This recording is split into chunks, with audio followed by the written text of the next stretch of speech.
Why did I nominate Bev Carroll for the Compleat Lawyer Award? Most of us can remember when we were in school having a teacher or a coach who inspired us and pushed us to do our best.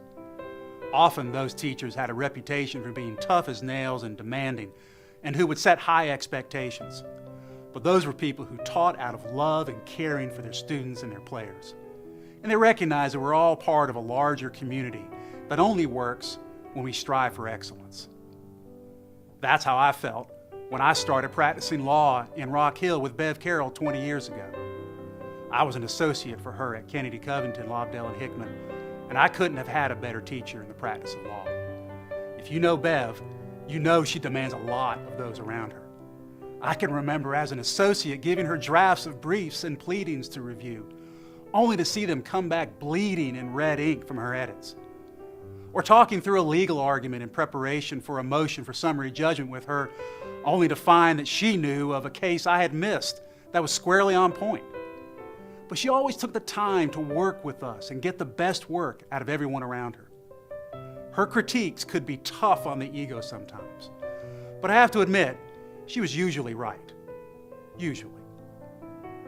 Bev understands that an important part of the practice of law involves turning young lawyers into good lawyers. And for her, doing excellent work is just the minimum. She knows that being a good lawyer also means taking an active part in the community around you. As attorneys, we all like to talk about how busy we are. But I learned from Bev that no matter how much we do in the office, we all have the capacity to give more of ourselves outside of the office, to the people in our communities who need help the most. Sometimes that involves using our legal skills, but just as often, it means being actively engaged with the people and organizations that improve our quality of life. For as long as I've known Bev, she's been a champion for Rock Hill Parks and Recreation, and is one of the reasons for our town's great reputation in youth sports. She's had a particular passion for the Special Olympics and the YMCA over the years, and is as comfortable on the court with kids as she is in court with a jury.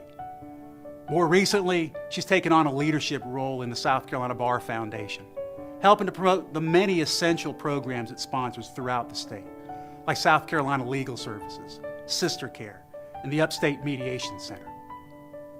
Maybe it's the fact that Bev was a teacher and a coach before she was a lawyer.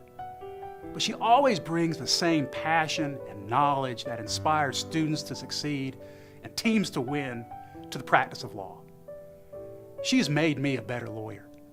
And more importantly, she's made me a better person.